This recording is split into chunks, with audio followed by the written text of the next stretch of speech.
नमस्कार, आप देख रहे हैं न्यूज़ 24। मैं हूं आप सभी के साथ विपनेश माथुर और आज की सबसे बड़ी, जी हां, सबसे बड़ी इंटरनेशनल खबर के साथ हम शुरुआत कर रहे हैं। बड़ी कवरेज दिन भर आप देखेंगे। जी हां, आतंकी संगठन तालिबान ने अफगानिस्तान पर कब्जा कर लिया है। अब अफगानिस्तान पर तालिबान की हुकूमत आज से। राष्ट्रपति अशरफ गनी भी देश छोड़कर तजाकिस्तान पहुंच चुके हैं। हालात बद से बदतर हो गए हैं। बेहद खराब अफगानिस्तान में हालात। जेल से कैदी फरार हो रहे हैं। लोगों में डर का माहौल बना हुआ है। सीमा पर तनाव लगातार बढ़ता जा रहा है। हालात बेहद खराब। तस्वीरों में आप देख सकते हैं। न्यूज़ 24 की पैनी नजर कल से ही बरकरार। राष्ट्रपति भवन पर तालिबानी आतंकियों ने कब्जा जमा लिया है। बताया यह भी जा रहा है कि तालिबानी आतंकी कल अफगानिस्तान की राजधानी काबुल में घुसे और सरकार को बिना शर्त आत्मसमर्पण करने को कहा गया। तो वहीं अफगान और विदेशी नागरिकों में देश छोड़ने की होड़ लग गई है। नागरिकों को डर है कि तालिबान सरकार फिर से क्रूर शासन लागू कर सकती है और जिससे कि महिलाओं के सभी अधिकार खत्म हो जाएंगे।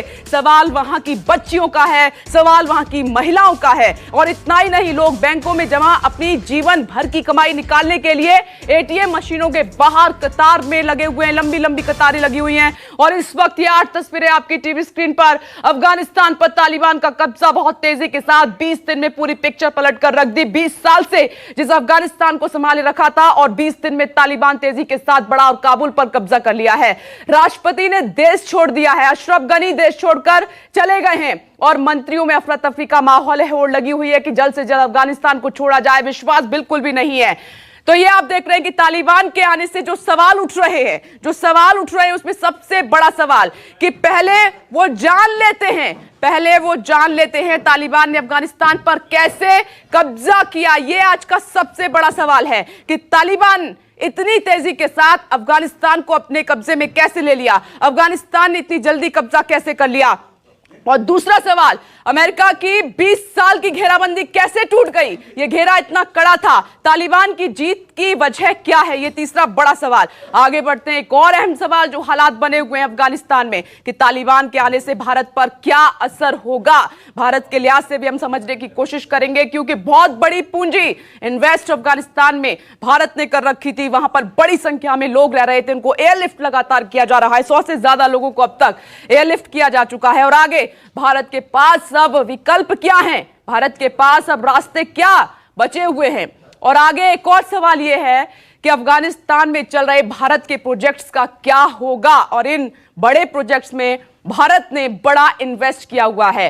तो तालिबान की जीत की वजह जानेंगे। इतनी तेजी के साथ तालिबान कैसे बढ़ा और हुकूमत कर रहा है। अब तालिबान को लेकर चीन पाकिस्तान का क्या रोल होगा, क्योंकि बैक गेट से पाकिस्तान ने तालिबानियों को समर्थन किया है। हर वो चीज पहुंचाई है जिसकी तालिबानियों को जरूरत थी। चाइना का भी इसमें सपोर्ट पूरा मिलता रहा।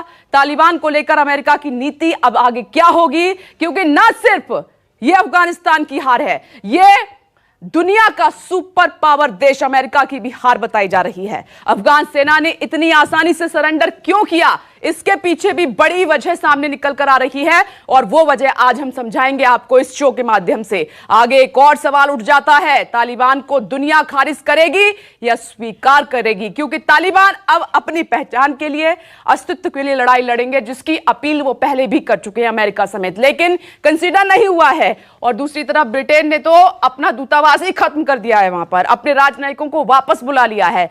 भले ही तालिबान के जो स्पीकर्स हैं वो ये कह रहे हैं कि किसी को डरने की बिल्कुल भी जरूरत नहीं है, चाहे वो बच्चे हों, महिलाएं हों या फिर दूसरे देशों से रह रहे हैं, यहाँ पर राजनयिक हों, वहां के लोग हों, मंत्री हों वहां के, लेकिन कोई तालिबान पर यकीन नहीं कर रहा है। तालिबान अपना भरोसा खो चुका है पूरी तरह से।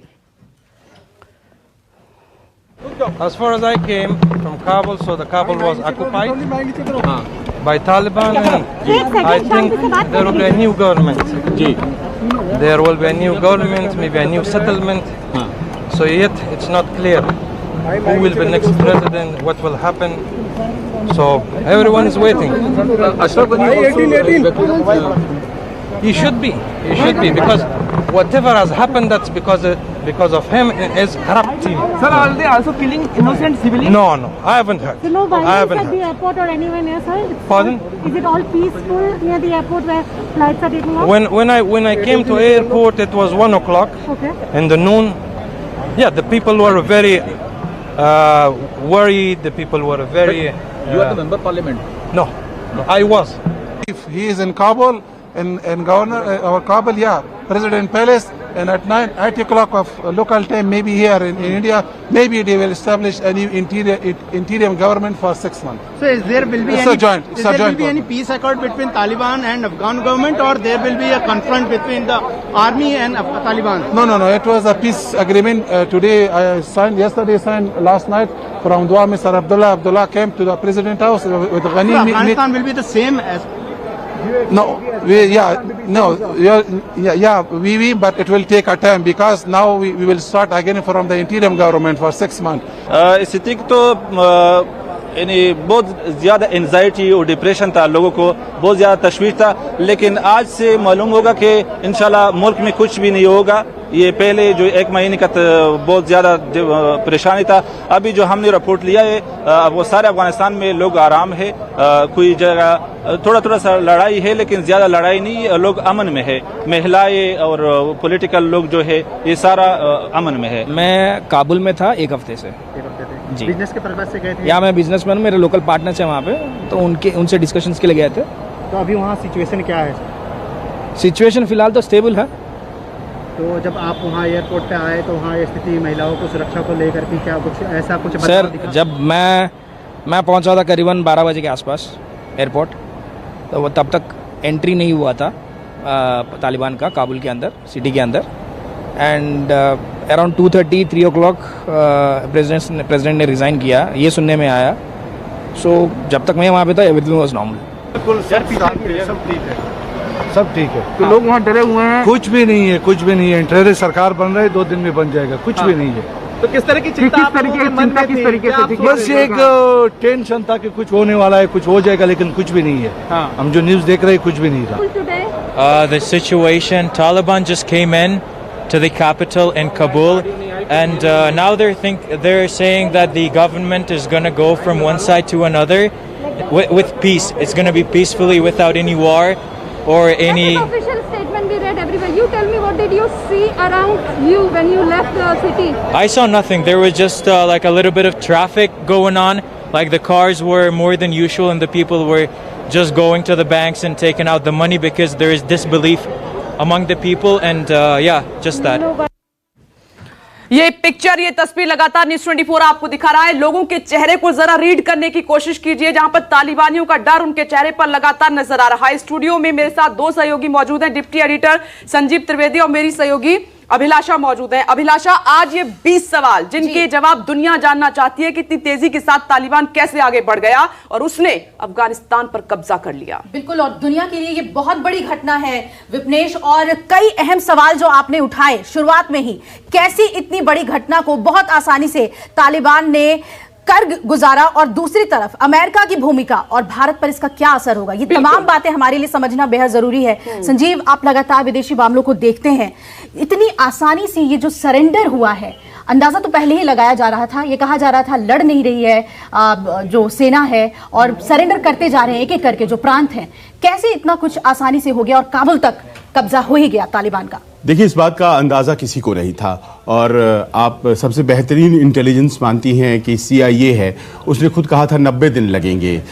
अमेरिकी राष्ट्रपति आज से कुछ दिन पहले कह रहे थे कि इतना आसान नहीं होने वाला है और काफ़ी समय लगने वाला है, तालिबान को पहुंचना बहुत ही मुश्किल है काबुल। लेकिन आप देखिए कि क्या हुआ, विद इन नो टाइम कह सकते हैं हम।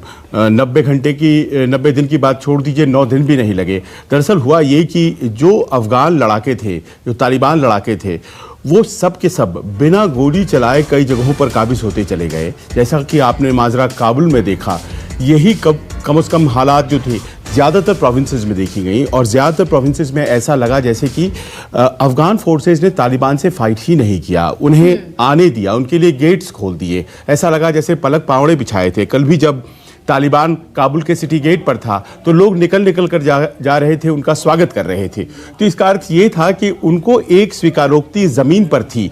वो 20 साल का जो फासला था, वो 20 साल ऐसा लगा जैसे 20 घंटों में ख़त्म हो गया। लोग बाग तो तालिबान का जैसे इंतज़ार कर रहे थे। अब ये डर से था या फिर यूं कहें कि वहां स्वीकार्यता है तालिबान की, इसके लिए था, समझ में नहीं आता है। लेकिन ऐसा लगता है अशरफ गनी की सरकार अपने आप में एक बेईमानी थी वहां पर, और अमेरिका जिस तरह से भाग रहा था उसने तो स्थितियों को और ज्यादा मुश्किल कर दिया। संजीवी, चर्चा क्योंकि लंबी होगी और मैं भारत के लिहाज से भी अपडेट जानूंगी क्योंकि बहुत सारे लोग वहां पर हैं और उनको एयर लिफ्ट लगातार किया जा रहा है।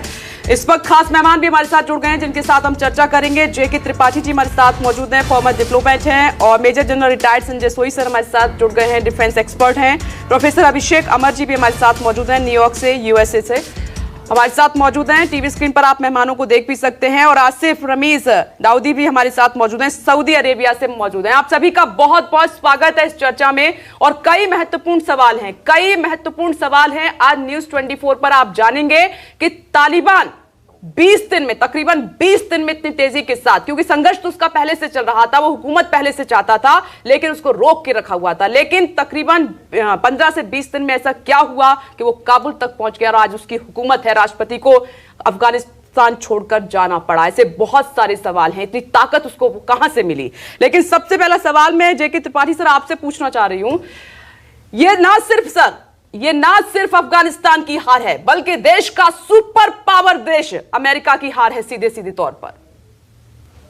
देखिए, ऐसा है कि अमेरिका ने तो बहुत पहले ही कह दिया था कि वो यहां से छोड़ेगा, क्योंकि 2011 में बराक ओबामा ने कहा था कि हम अफगानिस्तान से निकल जाएंगे क्योंकि हमने अपना काम पूरा कर लिया है।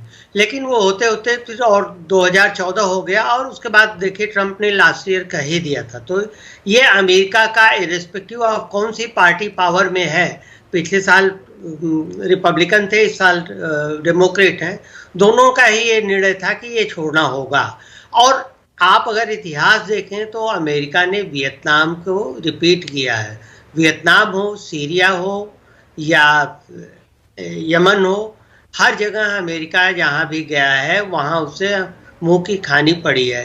सिर्फ 2-1 जगहों को छोड़ करके, लीबिया और इराक को छोड़ के, जहां अभी भी सिचुएशन कोई बहुत अच्छी नहीं है।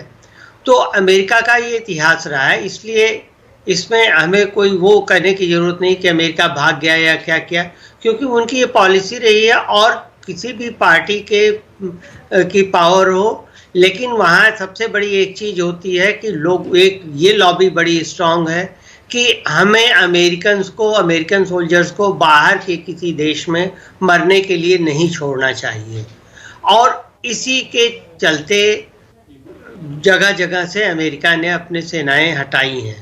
तो ये संजीव जी, संजीव, एक वक्त था जब 1.25 लाख के करीब सोल्जर्स, अमेरिकन सोल्जर्स अफगानिस्तान में थे और वो घटते घटते 6000 पर आ गए। ये जो त्रिपाठी सर कह रहे हैं कि अब उनकी स्ट्रैटेजी हो गई कि हम अपने रिसोर्सेज नहीं लगाएंगे अदर कंट्रीज में, मिलिट्री रिसोर्सेज, क्या उसके तहत भी ये सब कुछ देखने को मिल रहा है हमें? देखिए, ये तो बहुत आश्चर्य की बात है, ज्यादा दूर नहीं है इराक वहां से। और आप बताइए, आज की तारीख में भी इराक में अगर अमेरिकन सोल्जर्स हैं तो फिर टोटल इवैक्यूएशन अफगानिस्तान से क्यों? जो नीति है वो इराक के लिए अलग और अफगानिस्तान के लिए अलग क्यों? वाइस प्रेसिडेंट थे जब जो बाइडेन, उस वक्त ओबामा प्रेसिडेंसी थी, उस वक्त ये सवाल अपने आप में उठा था कि क्या हमें पूरी तरह से इवैक्यूएट करना चाहिए इराक को। उन्होंने नहीं किया था। तो फिर अफगानिस्तान के मामले में वही जो बाइडेन, जो वाइस प्रेसिडेंट के रूप में ये निर्णय ले रहे थे, प्रेसिडेंट के रूप में ऐसा क्यों उन्होंने किया कि टोटल इवैक्यूएशन की बात कर दी। और जैसे ही देखिए, अगर टोटल इवैक्यूएशन की बात हुई, वैसे ही भाग भाग करके लोग तालिबान से जाकर मिलने लगे, क्योंकि उन्हें लगा कि भविष्य तो अब तालिबान के साथ है। और जो फॉल ऑफ काबुल है, दरअसल ये फॉल ऑफ अमेरिका है, क्योंकि आप पहले 20 साल घुसते हैं अंदर और वहां बोलते हैं कि हम लोकतंत्र को वहां पर मजबूत करेंगे, और फिर ऐसे दुम दबा कर निकलते हैं कि वो तस्वीरें ताज़ा हो जाती हैं जो 1975 में वियतनाम से निकल रहा था अमेरिका, उस वक्त हुआ था। जी संजीव, आपका सवाल प्रोफेसर अभिषेक अमर से, यूएसए से हमारे साथ मौजूद हैं। संजीव, नहीं है, अमेरिका का अपना डोमेस्टिक पॉलिटिक्स है, उसमें कहीं ना कहीं, जैसे अभी संजीव बात कर रहे थे कि बाइडेन सपोर्ट कर रहे थे जब ओबामा के टाइम पे, जब वो वाइस प्रेसिडेंट थे, उस समय भी बाइडेन वाइस प्रेसिडेंट थे, तो उनका और बॉब गेट्स का इस पे बहुत लंबा डिबेट हुआ था। बॉब गेट्स उस समय, आपको याद हो, डिफेंस मिनिस्टर थे, और बॉब गेट्स ने पब्लिकली एक्नॉलेज किया था कि बाइडेन जब भी फॉरेन पॉलिसी से रिलेटेड कोई डिसीजन लेते हैं तो गलत ही लेते हैं। ये he wrote this line in his biography. तो ये डिसएग्रीमेंट्स रहा है। अभी के सिचुएशन में अगर हम देखते हैं तो अमेरिका ने जिस तरह से विड्रॉ किया, जितने जल्दी, और इनका कंप्लीट इंटेलिजेंस फेलियर है, इनको ग्राउंड की रियलिटी की कोई जानकारी नहीं थी, कंप्लीट डिस्कनेक्ट है, जिसके वजह से कल तक अमेरिकन इंटेलिजेंस को लग रहा था कि 30 दिन लगेगा या 90 दिन लगेगा। तो कहीं ना कहीं इनको न तो अंदाजा ही नहीं था कि तालिबान इतना स्ट्रांग है या जो मिलिट्री है वो स्टैंड नहीं कर पाएगी, क्योंकि राष्ट्रपति का अगर पिछला स्टेटमेंट देखते हैं बाइडेन का, तो बाइडेन तो यही कह रहे थे कि 3 लाख 3.5 लाख की आर्मी है, हमने $90 बिलियन उस पर खर्च किया है, उसको मजबूत बनाया है। अब वो ऐसा नहीं है कि साइगोन टाइप से हमको लोगों को इवैक्यूएट करना पड़ेगा।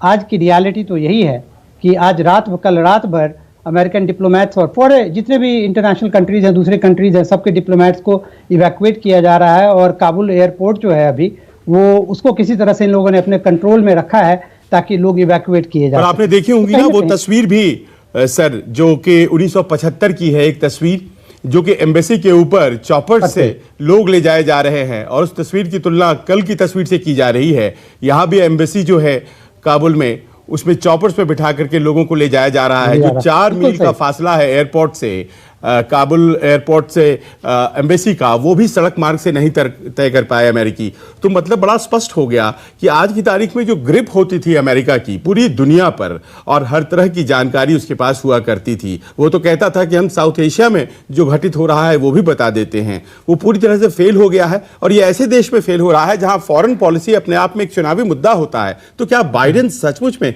उनकी एडमिनिस्ट्रेशन पर पकड़ नहीं है? नहीं, मुझे नहीं लगता है कि अभी जल्दी होगा इस पे कहना कुछ भी, क्योंकि देखिए पिछले 4 साल में तालिबान बहुत ही स्ट्रांग होकर के इमर्ज किया था। तो ये एक दिन की बात नहीं है कि तालिबान इतना स्ट्रांग हो गया। तालिबान के साथ काफ़ी सारी इंटरनेशनल गवर्नमेंट्स जो हैं वो नेगोशिएट कर रही थी। अमेरिका भी तो नेगोशिएट कर रहा था पिछले साल तक ट्रंप के अंडर में। ये लोग अपना जो भी terms of negotiation public domain में नहीं आया, लेकिन नेगोशिएशन ये चल रहा था कि अमेरिका अपना फोर्स विड्रॉ करेगा।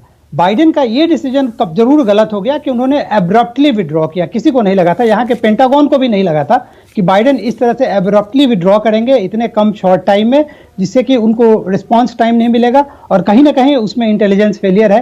राष्ट्रपति के पास सही इंफॉर्मेशन का नहीं होना, ये कहीं ना कहीं दिखलाता है कि अमेरिकन इंटेलिजेंस भी कमजोर है अफगानिस्तान को लेकर के या साउथ एशिया को लेकर के। और जो हुआ वो तो आप बता ही चुके हैं, तो उस पर तो कुछ बोलने के लिए बचा नहीं मुझे लगता है। ओके संजय सोई सर, एक इंपॉर्टेंट सवाल मेरा यह है कि जो तालिबान के स्पीकर्स हैं उन्होंने खुद कहा, आपने सुना होगा कि हमें भी नहीं पता था कि हम इतनी आसानी से इतनी जल्दी अफगानिस्तान पर कब्जा कर लेंगे, काबुल तक पहुंच जाएंगे। तो एक तरफ जो तालिबान की संख्या थी 75,000 से 1 लाख के बीच, और इधर जो अफगानिस्तान की सेना थी उसकी संख्या 3 लाख से ज्यादा। तो सर इतनी बड़ी संख्या इन तालिबानियों से कैसे हार गई, कैसे सरेंडर कर दिया? इसके पीछे क्या वजह आपको नजर आती है कि कई ऐसे प्रांत हैं जहां पर लड़े तक नहीं, गोली तक नहीं चली? विपिनेश, जो ये बहुत अच्छा सवाल है और वाकई में इसके ऊपर एक मंथन होना चाहिए, क्योंकि आप देखिए इतनी बड़ी सेना, अमेरिका ने उसको ट्रेन किया, एक से एक आधुनिक हथियार, एयरफोर्स की भी सपोर्ट, ये सब होते हुए भी उन्होंने सरेंडर किया। उल्टा जो अमेरिका के हथियार, इतने आधुनिक हथियार, तो उनको तालिबान को दे दिए, उनको सप्लाई कर दिया कि आप लो और आप यहाँ पे इससे लड़ाई लड़ो। तो ये सब जो देखा है इसके पीछे, क्योंकि जंग में खाली ट्रेनिंग और स्ट्रेंथ नहीं होती, एक जज्बा चाहिए होता है, एक मुद्दा चाहिए होता है। वो वहां पर कमी लगी मुझे कि उनके अंदर एक जज्बा नहीं था, देश के लिए फीलिंग नहीं थी, और या अपनी सरकार पर उन्हें भरोसा नहीं था। और जैसा कि अभिषेक जी बताते कि रातों रात नहीं हुआ है, तालिबान कई सालों से धीरे से इस चीज को बिल्डअप कर रहे थे, साइकोलॉजिकल बिल्डअप कर रहे थे, आम आदमी को तैयार कर रहे थे वहां पर कि इस शासन में आप लोग कितने दुखी हो, अमेरिका आज हमारे ऊपर राज कर रहा है, हमें अपनी आजादी चाहिए, हमें अपना अफगानिस्तान का राज्य चाहिए। तो उन्हें वो लग रहा था कि अमेरिका को यहां से निकालना है, और ये इसीलिए रातों रात नहीं हुआ। तो एक आम आदमी जिसको कहते हैं बदलाव की लहर आई, वो एक तरह से लग रहा है मुझे कि जैसे तालिबान आगे बढ़ते गए, लोग हथियार डालते गए, लोग उनके साथ मिलते गए, और तालिबान ने एक चीज में लास्ट एक सेकंड और दूं कि कुछ जो पिछली बार गलतियां की थी वो नहीं की, उन्होंने लेसन लर्न किया। इस बार उन्होंने बहुत ज्यादा अत्याचार शुरू में किए, लेकिन पब्लिक एजेंडा में हर जगह ये बोला कि सर ये चर्चा आगे भी हमारी जारी रहेगी, क्योंकि बड़ी कवरेज है इस पर। सवाल यही है कि 20 साल की ये घेराबंदी, किलेबंदी कैसे टूट गई और तालिबान आ गया, अफगानिस्तान हार गया। नमस्कार, मैं हूं मानक गुप्ता। अगर आपको हमारा ये वीडियो पसंद आया हो तो इसे लाइक और शेयर जरूर करें, और हाँ, हमें सब्सक्राइब और फॉलो करना ना भूलें ताकि आप देश और दुनिया की कोई खबर मिस ना करें। तो जुड़े रहिए हमारे साथ और देखते रहिए न्यूज़ 24।